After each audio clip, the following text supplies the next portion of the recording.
Hey everybody, this is Rydo and we're back to Wizorb. Let's go to the second area. Now, there are some things I recognized from the boss fight of the first area that really contrast compared to Death's Hangover, in the sense that the wolf character, the boss that you're fighting, was not just matching your movements, which most of the bosses in Death's Hangover do match your movements. So they will move, and they've been programmed to move to simply hit a B in line with wherever the paddle is, which that's a problem in an Orknoid game because it makes a very samey experience, first of all, but it also just creates a situation where you're going to fail much more often, and it gives no personality to the enemies, to the boss character, when they all just move with the exact same programming, procedural movement. There are some distracting visuals, I would say, in Wizorb, though, to complain about, and there is some performance issues that definitely seem to be present even now, and they're looking at the discussions of Wizorb. It definitely feels like there was a point where the game was crashing for quite a lot of people, and so if we get to a point where we're starting to see crashing, that would be disappointing. Now it's weird, in the second section we have a door here that says it needs a rune. We haven't seen any way of collecting a rune, and in easy mode this game resets your health to 5 hearts, so there actually isn't as much of a need to try to purchase extra lives, because I ended the last boss fight in the last area with 3 hearts, and then when I went to the overworld map and went back to the town, I had 5 hearts. It just had reset me. I imagine that's something from easy. I imagine if you were playing on normal, it wouldn't reset your lives, and hard almost certainly wouldn't reset your hearts. So I suppose this could be a somewhat dangerous section where the ball could get bounced back fairly early instead of hitting the backside of the map, which is what we're looking for.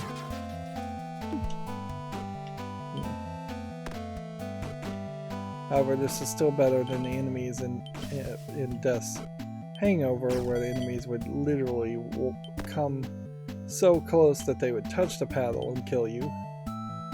Doesn't seem like in this game these types of minion enemies can do that. It does seem like that is just the closest this can get.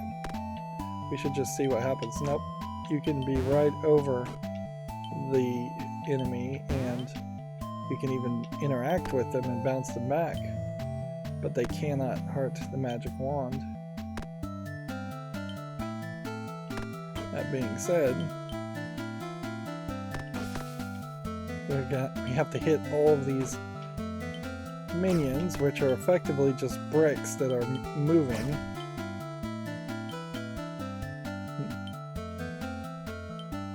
Either that, or I'm gonna have to fireball them, which, even fireballing them is dangerous.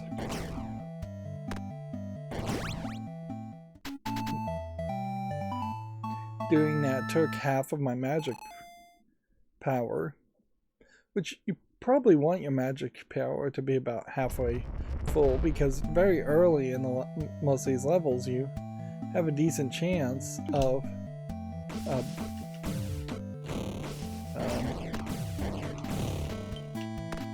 so now we're glued, which is a bad thing, or slimed. We're getting more curse.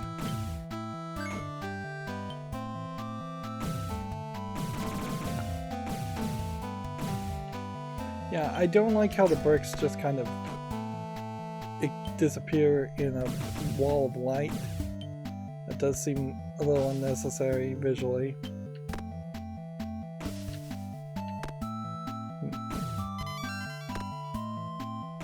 There definitely is a case here where I'm going to like drain all of my lives if I'm not careful. I've slept since the last episode, so I may not be as warmed up, which inherently might be a problem with any kind of Arkanoid clone game. I'm actually a little surprised to see so many discussions on Steam for Wizorb around it crashing, and frankly there's just some discussion saying it's a bad game, and I don't think I would inherently agree with that, but I could also see a lot of people perhaps coming to Wizorb thinking it isn't an Arkanoid game, and if you don't know what an Arkanoid game is, or if you have no idea what Arkanoid is, then yes, this probably feels incredibly weird and like some kind of independent experimental game instead of having some history behind it, whereas the history would have been the history of an independent kind of experimental game, as all like first generation arcade games were experimental and kind of independent feeling, although I guess they weren't technically indies. Well, I guess maybe they were, come to think of it. In video games, being independent means you don't have a publisher, an arcade maker, arcade machine maker in the first generation of games would have been independent, making their own arcade cabinets in almost every case.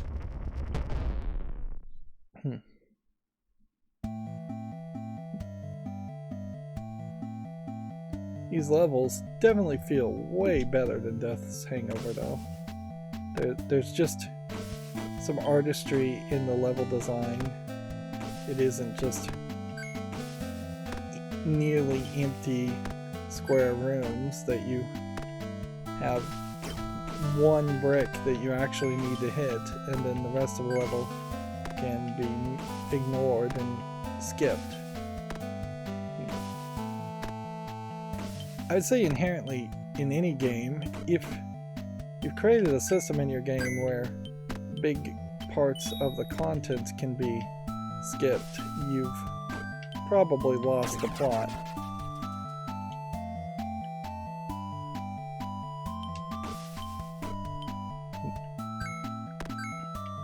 Because you definitely want the game to go longer, not shorter.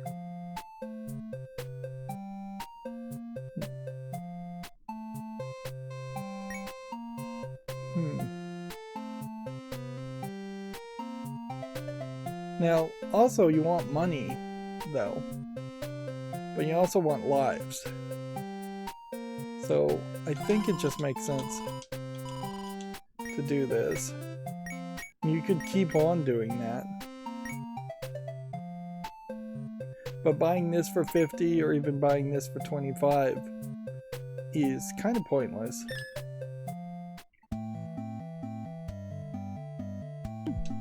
Those are real decisions there, because you're not getting a ton of gold, and unless I can go back and replay an area a second time,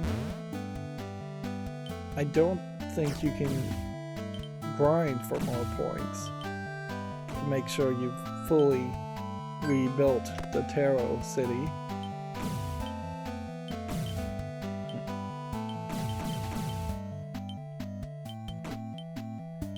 I would say this game probably would benefit from having a timer of some sort. It does feel like you can possibly spend too much time stuck in one level trying to hit one box. That is where the magic refill, I guess, comes into play, and the flame ability comes into play. It's also very distracting that when every single time the ball hits, your icons swap. When it almost certainly would have made sense to just have a combined icon for what the A and B button does, and then not have it swap at all, ever.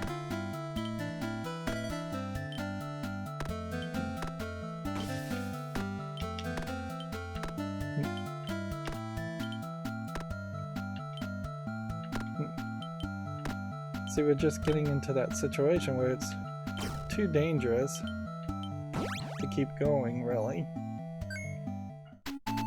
And so I should have just shot at a brick.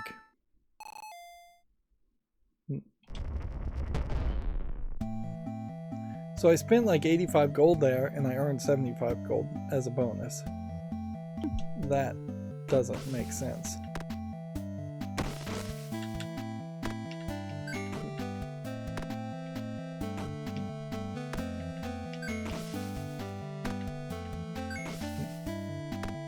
And here we have a actual straight down the middle target, where the goal is to pretty obviously hit the grass and use that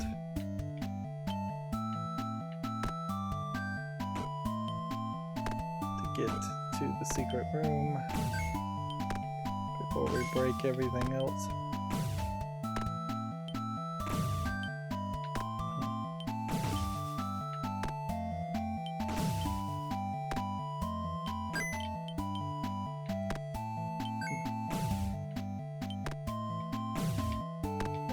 It is perhaps a little laid back, maybe getting a little too laid back considering how far we are in the second world, that we are just able to bounce.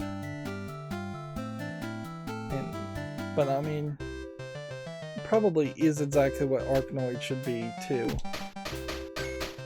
So I guess the move here is to probably be as vertical.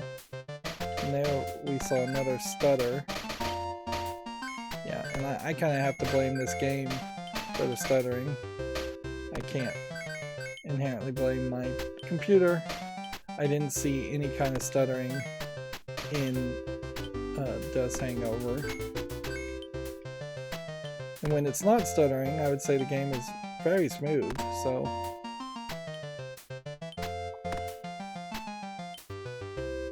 it just can't handle as many effects as it should be able to.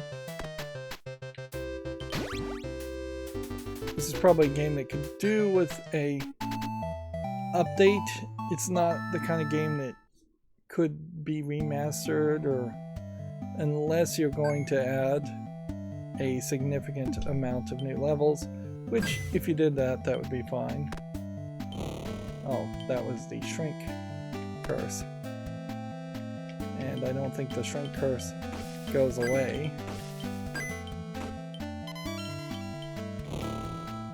Oh, you straight up just die, or disappear, and then you die from 2 shrink curses. I don't think that unlocked any achievement for doing that either. Which, in fairness, I don't like generally when games give you achievements for dying in kind of normal ways. If there's a really silly, obvious way that you would die. Or if it was a game that just knew you were going to die no matter what. Maybe you get an achievement for that to encourage the player to keep playing, but mostly I think there are players out there that expect that they won't die even once, and there are players out there that will not die even once, and it's not fair to withhold an achievement from the elite few that can beat a game without dying even once. And depending on the game, there's a lot of games where you just don't really need to die even once. I could see a really good Arkanoid player playing this game and not dying at all.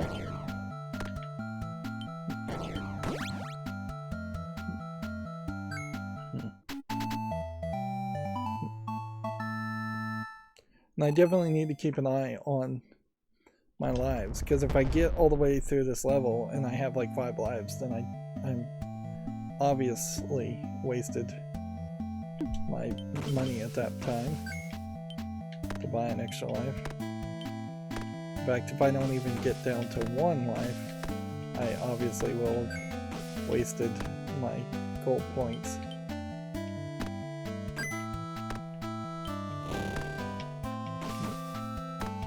Being slimed really only slows you down a little bit. It's not really a case where you would think it would make you go to like a crawl speed.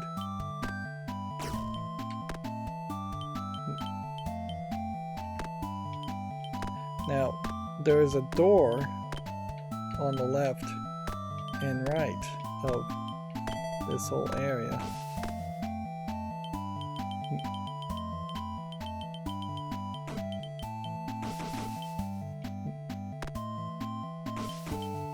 So,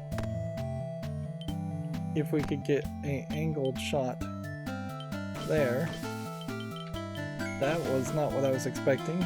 That's almost Pac-Man-esque.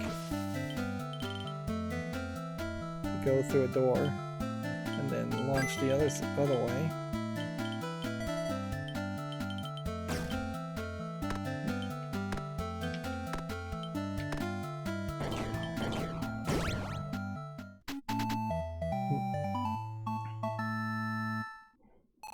I was definitely expecting there to be a secret room on either side, and possibly 2 secret rooms, not that the ball would just ramp around, although ramping around is an interesting thought. And here we have like a bee image. They're getting artsy.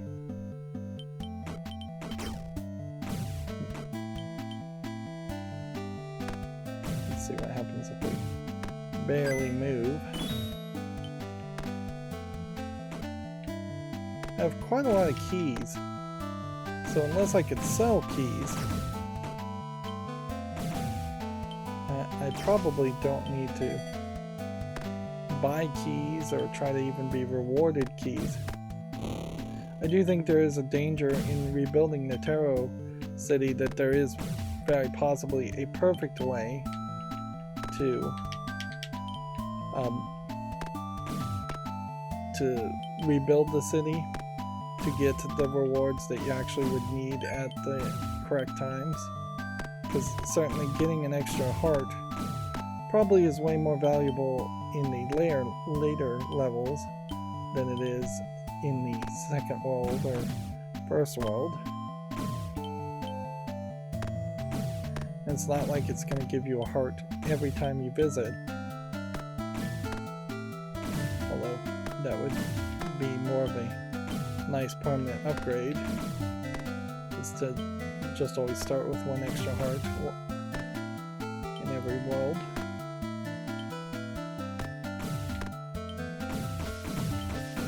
Now the danger here is keeping my eyes on the ball.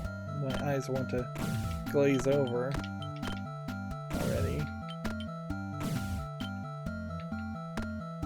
I certainly can't just shoot my way through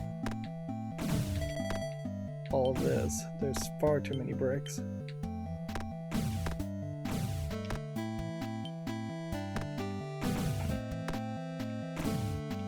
This is a real challenge that is something you potentially would actually remember,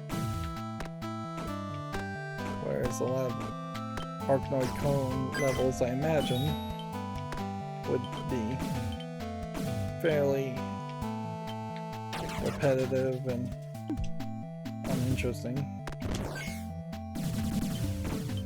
Ah, that was worth that, I suppose. But yeah, I remember the level with the turtle in the first world. It does seem like most of the patterns are more thought around the idea of being just interesting bouncing experiences. But every now and then they throw in an artsy level. Which, yeah, that keeps things varied.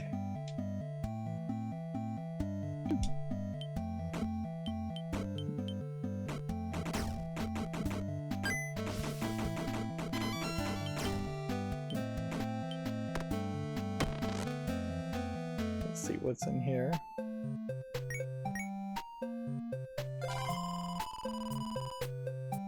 The orb starts at a speed twice slower.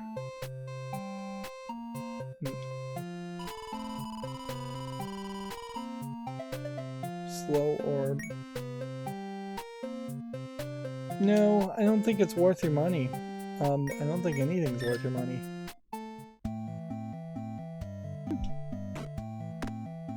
So you're getting into this weird situation, certainly, where there is just not as much value in going into shops. I kind of wish I would have some way of selling keys.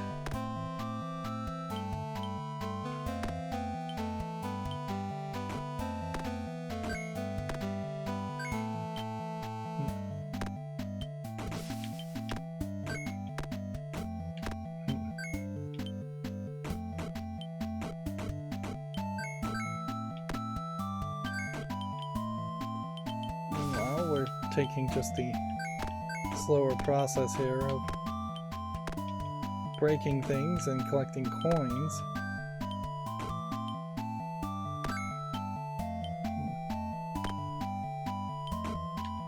And the challenge clearly is going to be the bricks in the middle there.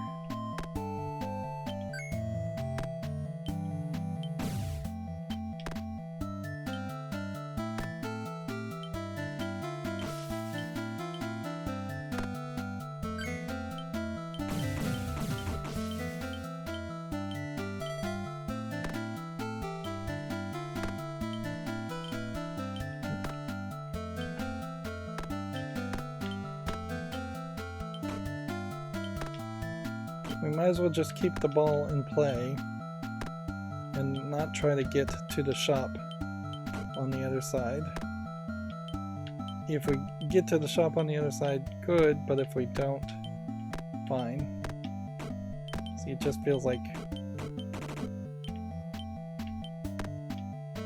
there's a lot of bouncing that would happen over here.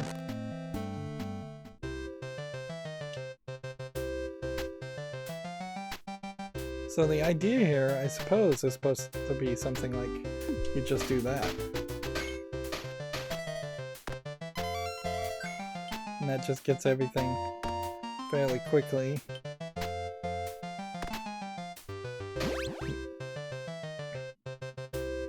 So now we're up to like 7 lives.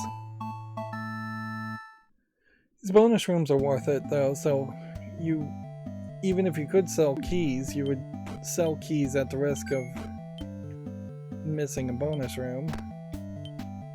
There are just a lot of places here though where you can't collect all the gold drops.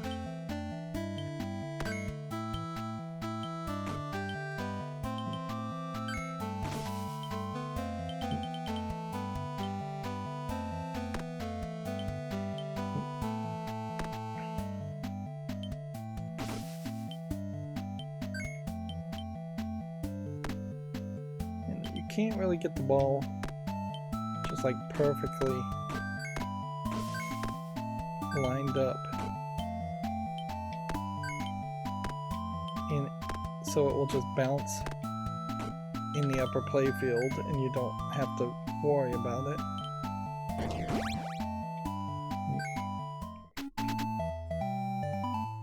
So doesn't feel like you can get the ball stuck somewhere and take it to